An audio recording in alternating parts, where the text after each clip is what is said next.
NBC2 is on top of breaking news. A weekend shooting shaking the Gulf Coast community. And they're closing the highways down, they're closing the ramps down, they're closing everything down. A Charlotte County deputy shot dead here along US 41. What NBC2 is learning overnight. Right now at 6. Deputy Corporal Elio Diaz killed in the line of duty. And this morning we're working to find out what exactly happened leading up to that deadly shooting. Thanks for counting on NBC2 News today. I'm Lisa Spooner. Right now we've got team coverage in Charlotte County. Sunday shooting started at a gas station and ended at a restaurant. This morning we have crews at both of those investigations. But first, let's send it over to NBC2 anchor Alan Campbell. He's at the Chevron gas station along US 41 at the base of the Barron Collier Bridge in Port Charlotte, which is where the deputy was shot before the shooter took off. So Alan, walk us through what we know happened. Well, Lisa, right now we know that Charlotte County Deputy Corporal Elio Diaz was killed in the line of duty. Happened yesterday afternoon around 3 o'clock. The remaining deputies out here on scene right now at this Chevron behind me here actually just left. To give you an idea where this Chevron is, it's along Tamiami Trail just across from Sunseeker Resort. Sheriff Bill Prummel tells our crew Corporal Diaz was doing a traffic stop around 3 o'clock Sunday at this Chevron when a driver, Andrew Mostyn Jr., opened fire, hitting Corporal Diaz. Diaz was taken to the hospital where he later died. Sheriff Prummel says a manhunt began right away looking for Mostyn, who happened to be several miles away at a Popeyes restaurant on Kings Highway. Sheriff Prummel says Mostyn went to grab his rifle when deputies arrived on scene. That's when a deputy opened fire, hitting Mostyn in the head. He too was taken to the hospital where he later died. Right now, I want you to take a listen to what else Sheriff Bill Prummel told our crew about his corporal. I want you guys to please keep Elio and his family in your thoughts and prayers, especially during this time of year. Elio was a friend.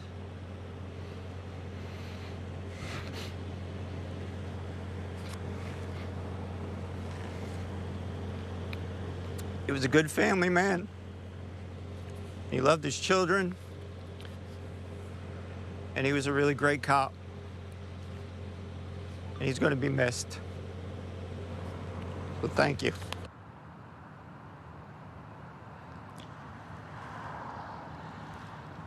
Several Florida politicians taken to social media following the tragedy, including Attorney General Ashley Moody. Moody posted in part on X last night, "Heartbreaking news tonight. A Charlotte County Sheriff's deputy lost his life. Please keep the Charlotte County Sheriff's Office, Sheriff Prummel, and this hero's family in your prayers." Also, Senator Rick Scott posting to X, "Devastated to hear of the passing of a Charlotte County deputy. I spoke with Sheriff Prummel to let him know Ann and I are praying for his team and the deputy's family. Please keep them in your prayers." And before talking with our crew last night, Sheriff Bill Prummel took to Facebook to share this picture late last night in honor of the fallen deputy. Now, this is the second deputy to die in the line of duty. You may remember back in 2022 during the Thanksgiving week, Deputy Christopher Taylor was hit and killed by a drunk driver on I-75. He too was doing a traffic stop when the driver swerved across 2 lanes of traffic and hit him. Deputy Taylor was just 23 years old. He too was engaged to be married. We're going to send it back to you right now, Lisa. Yeah, so Alan, I do have a question for you. You've been out there for several hours. You mentioned you had spoke with some of the deputies. What was the atmosphere like for them? Were they extremely emotional or just really subdued? You know, that's a great question. A lot of the deputies who I actually spoke with before they left, they just said this is a sad day for the Charlotte County Sheriff's Office, a sad day for law enforcement here along the Gulf Coast. But the deputy did point out, I want to show you this here. A man came up here and posted this cross at the corner here where the Chevron is. The deputy says the man just came up here and put that cross here. So when I did speak with the deputy, you can see that he was obviously shaken up. He said, it's just a sad day. Something like this should never, ever have happened to anyone, especially these brave men and women who put their life on the line every day for us. For now, reporting live here in Port Charlotte, I'm Alan Campbell. We'll send it back to you. I'm Mercedes Martinez, about 6 miles north of Allen, where Charlotte County deputies say they shot and killed the 24-year-old they said killed Deputy Corporal Elio Diaz. The sheriff's office manhunt ending in this Popeyes parking lot off Kings Highway right next to I-75. Coming up at 6:30, I'm bringing you live to the second investigation as deputies try to figure out why all of this happened. All right, thanks, Mercedes. Now, Alan touched on this a little bit, but this is the second Charlotte County deputy killed in the line of duty right around the holidays in just the last 2 years. This is Deputy Christopher Taylor, and he was killed by a drunk driver the week of Thanksgiving back in 2022. The young deputy was conducting a traffic stop on the side of I-75 when a drunk driver, Cassandra Smith, crossed 3 lanes of traffic and hit and killed him. Earlier this year, Smith was sentenced to 29 years in prison. Deputy Taylor was just 23 years old when he was killed. Right, 6:06, switching gears now to your first alert forecasts, and it's a fairly comfortable start to the morning. Temperatures in the low to mid 60s, kind of in that sweet spot. You might want some long sleeves at least to start the day, or a light jacket, but you won't need it for long. We're going to see a pretty warm day overall with sunshine mixed with clouds, and I know the one thing that probably got your attention over the weekend, especially Sunday, is the wind, and we're looking at that northeast wind right now up to about 10 miles per hour. It's going to be a breezy day, not as windy as it has been. We'll keep those winds out of the east close to 15 miles per hour with some gusts up to around 20. Overall, sunny start to the morning, and that will propel temperatures close to 80 degrees by 12 o'clock. 81 by 2, and then we'll hit 83. That's kind of the landing spot today for your high temperature. A few degrees above average for this time of year. Just a slight chance for a few sprinkles, around 20%, but we will track some higher rain chances looking ahead to Tuesday and Wednesday. I'll give you a better idea of what the NBC2 First Alert Live Doppler radar will look like tomorrow and Wednesday as we see some rain and even some thunderstorms across the Gulf Coast. All right, thanks, Jason. NBC2 is on top of even more breaking news this morning. We're working to find out how much damage there was after a house fire in Cape Coral. This was on Southwest 18th Street off Chiquita Boulevard South and Trafalgar Parkway. So we know the fire happened before midnight last night. Count on NBC2 to bring you any updates we get as far as damage to the home. This morning, we're working to find out how one person is doing after they were stabbed in Cape Coral. This was at a home on Southwest 49th Terrace off Chiquita Boulevard South near Cape Coral Parkway. This happened Saturday morning. Now here's video from the scene. Our NBC2 crews saw crime scene tape surrounding a home. Cape police tell us one person was seriously hurt, and they're calling it a domestic situation. CCPD has not said if anyone was arrested, but did tell us this investigation is ongoing. As soon as we find out anything new, we'll let you know. More from your Cape Coral News team. This morning, police are also investigating after more than 24 gunshots went off.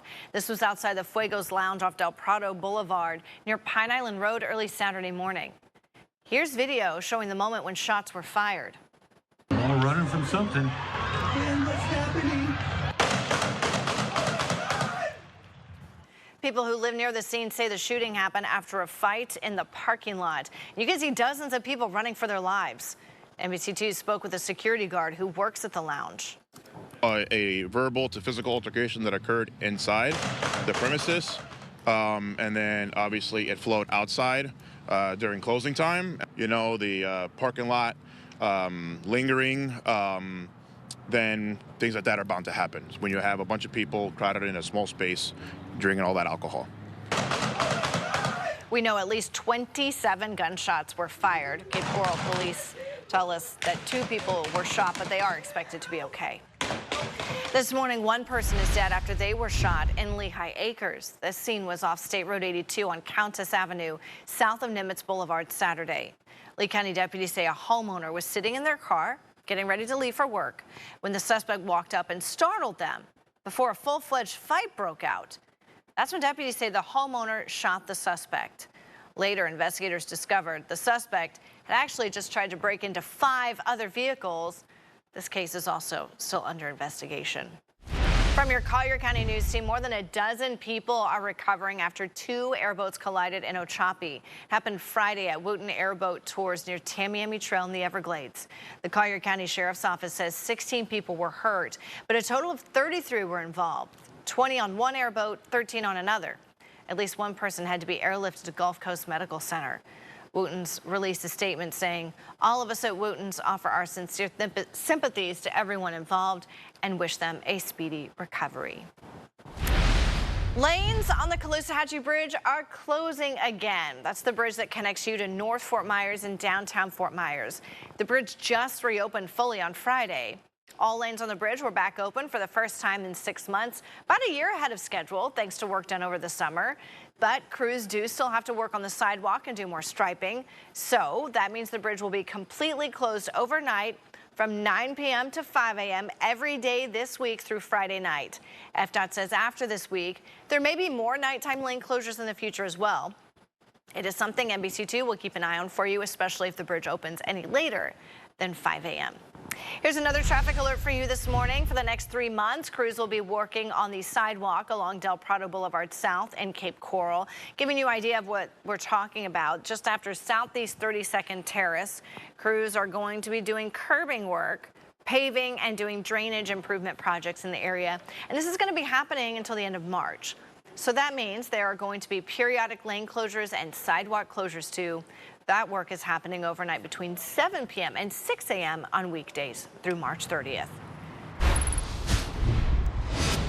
A Charlotte County corporal killed in the line of duty. We'll tell you what we know happened at this Chevron station behind me.